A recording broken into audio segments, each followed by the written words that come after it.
आज ही Doubtnut app download करें। Doubtnut पर होगा अब आपके सभी मैथ्स, केमिस्ट्री, फिजिक्स और बायोलॉजी डाउट्स का सफाया।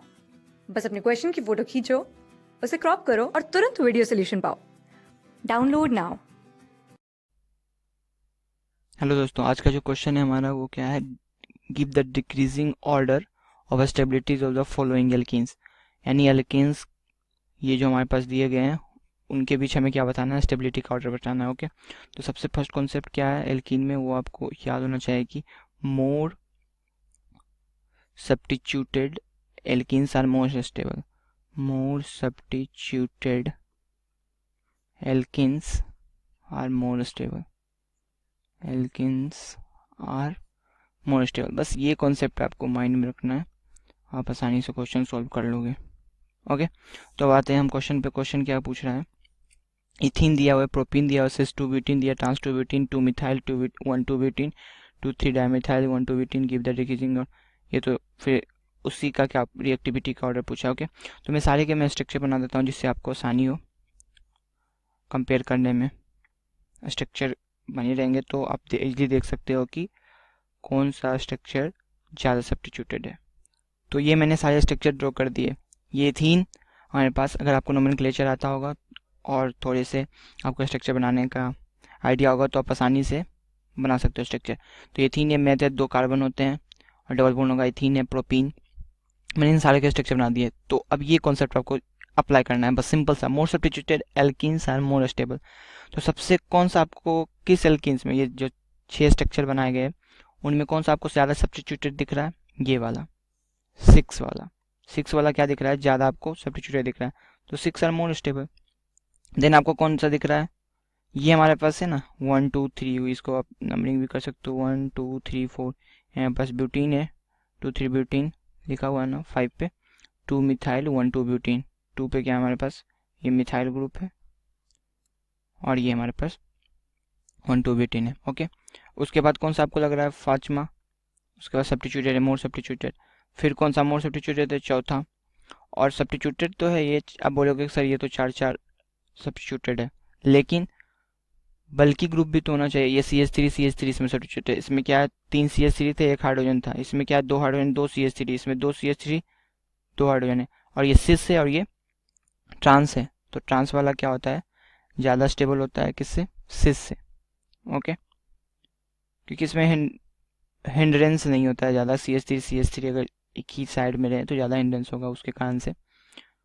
उसके बाद क्या होगा, सेकेंड होगा, उसके बाद फर्स्ट होगा। बस सिंपल वही कॉन्सेप्ट है कि जो सबसे ज़्यादा सब्स्टिट्यूटेड होगा एल्किन्स पे वो सबसे ज़्यादा स्टेबल होगा। ओके, अब बी पार्ट क्या कर रहा है, give the decreasing order of reactivity of above alkene. ये जितने भी मैंने एल्किन बनाए हैं उनमें हम रिएक्टिविटी का ऑर्डर बनाते हैं। तो रिएक्टिविटी का ऑर्डर क्या होगा, जस्ट इसके अपोजिट होगा। ये तो क्या होगा आपका स्टेबिलिटी का ऑर्डर, ये किसका ऑर्डर हो गया, स्टेबिलिटी। अब आपको रिएक्टिविटी का ऑर्डर बताना है, तो रिएक्टिविटी का ऑर्डर क्या होगा, जस्ट अपोजिट होगा, क्योंकि जो जितना ज़्यादा स्टेबल होगा वो कम रिएक्टिव होगा, रिएक्टिविटी। ओके, तो रिएक्टिविटी का ऑर्डर क्या हो जाएगा, मैं इसको अलग कलर से लिखता हूँ, रिएक्टिविटी का ऑर्डर भी क्या हो जाएगा, जस्ट अपोजिट होगा। यानी फर्स्ट वाला ज़्यादा रिएक्टिव होगा सेकेंड वाले से, सेकेंड वाला ज़्यादा रिएक्टिव होगा थर्ड वाले से, क्योंकि जिसकी सबसे कम स्टेबिलिटी होगी वो क्या करेगा, जल्दी रिएक्ट करेगा, जो जितना ज़्यादा स्टेबल होगा वो कम रिएक्ट करेगा। बस सिंपल सा फंडा है। अब सी पार्ट कर रहा है, give the product of the flowing. ये रिएक्शन है, यहाँ डिहाइड्रेशन ऑफ एल्कोहल का रिएक्शन है, तो मैं यहाँ पे डिहाइड्रेशन समझाते हैं। ओके, तो यहीं पे क्या करते हैं, डिहाइड्रेशन ऑफ एल्कोहल को इजीली से हम लोग सॉल्व करते हैं। तो डिहाइड्रेशन ऑफ एल्कोहल है, पहले इसके मैं स्ट्रक्चर बना लेता हूँ जिससे आप, तो डिहाइड्रेशन ऑफ एल्कोहल है यहाँ पे, ठीक है। तो डिहाइड्रेशन, तो अब हम डिहाइड्रेशन ऑफ एल्कोहल से क्या बनता है, एल्कीन बनता है। एल्कीन हमको पता है कि सब्स्टिट्यूटेड एल्कीन क्या होते हैं, ज़्यादा स्टेबल होते हैं, तो वही सब्स्टिट्यूटेड एल्कीन बनाना है, बस ये माइंड में रखना है। तो आइए हम लोग चलते हैं। तो डिहाइड्रेशन ऑफ एल्कोहल करना है, तो यहाँ पे जो कंपाउंड है हमारा क्या है, मिथाइल, और ये मिथाइल और ये सी, इसको हाइड्रोजन, ये 4 बॉन्ड तो पूरे हो गए, 1 2 3, फिर क्या है CH2, फिर क्या है CH, इसको मैंने नहीं लिखा, इसको भी लिख लेते हैं उसी टाइप से तो आपको आसानी हो। C और यहाँ पे क्या है, एल्कोहल। ओके, अब क्या कर रहा है, यहाँ पे क्या करता है, डिहाइड्रेशन करना है, यानी डिहाइड्रेशन बोले तो वाटर मॉलिक्यूल यहाँ से निकलेगा, तो H+ यहाँ पे आएगा, ये लोन पे इलेक्ट्रॉन तो रहेगा, ये क्या करेगा, H+OH- रिएक्ट करेगा, मिलके मॉलिक्यूल बनाएगा, वाटर मॉलिक्यूल निकल जाएगा। तो हमारे पास फॉर्मेशन क्या होगा किस कंपाउंड का, Me और फिर यहाँ पे क्या हो जाएगा, एक हाइड्रोजन तो रहेगा, और ये कार्बन, हाइड्रोजन। बस सिंपल स्ट्रक्चर को आप अगर समझ गए बस काम हो गया। यहाँ पे क्या आ जाएगा, पॉजिटिव चार्ज आएगा, क्योंकि यहाँ से क्या निकला है, बॉन्ड तोड़ के भागा है, तो यहाँ पे पॉजिटिव चार्ज आ जाएगा। ओके, तो यहाँ पे किस कार्बन पॉजिटिव चार्ज है, ये कार्बन क्या 2 डिग्री है, क्योंकि 2 कार्बन से मिलकर 2 कार्बन के इर्द गिर्द, ये कार्बन कितने से है, 1 2 3 कार्बन से, ये 3 डिग्री है। तो मोर सब्स्टिट्यूट होता है यहाँ, तो यहाँ पे आना चाहिए पॉजिटिव चार्ज, यानी मोर स्टेबल कार्बोकैटायन कौन सा होता है, 3 डिग्री। तो ये क्या होगा, ये जो H है ये उठ के इस यहाँ चला जाएगा, तो और ये पॉजिटिव चार्ज H में क्या होगा, स्विचिंग होगा।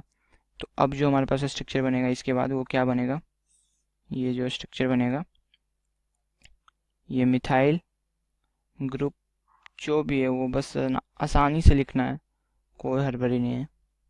C, अब यहाँ से तो हाइड्रोजन निकला था, यहाँ पे क्या आएगा, स्विचिंग होगा केस, तो CH3 आ गया, यहाँ पे एक हाइड्रोजन और आ गया, ये हाइड्रोजन जो टूट के भागा था, और यहाँ पे क्या हो गया, एक हाइड्रोजन।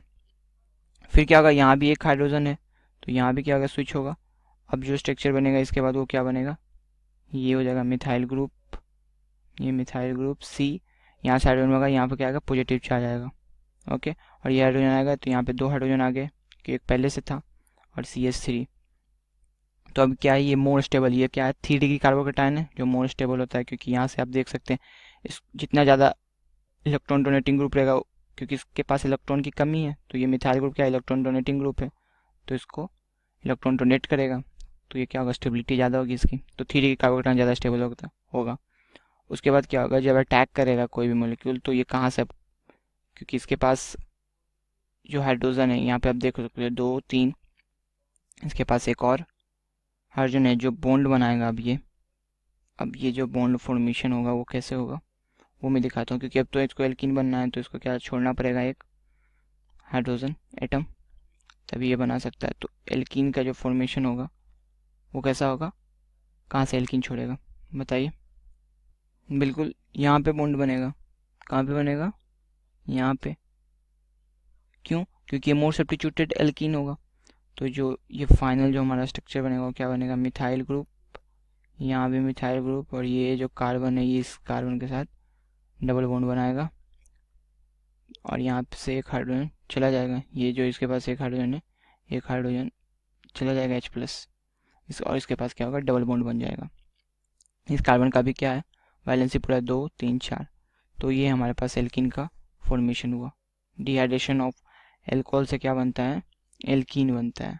और कौन सा एल्कीन सबसे ज़्यादा स्टेबल होता है, तो मोर सब्स्टिट्यूटेड एल्कीन, ये मोर सब्स्टिट्यूटेड एल्कीन है, यहाँ पे क्या है, 2 मिथाइल ग्रुप है, और इस यहाँ भी इधर एक मिथाइल ग्रुप है। तो इस तरीके से हम इस टाइप के क्वेश्चन को कर सकते हैं। Thank you. क्लास 6 से 12 से लेके नीट, IIT, JEE मेंस और एडवांस के लेवल तक 10 मिलियन से ज्यादा स्टूडेंट्स का भरोसा। आज ही डाउनलोड करें डाउटनेट ऐप या व्हाट्सएप कीजिए अपने डाउट्स 8400 400 400 पर।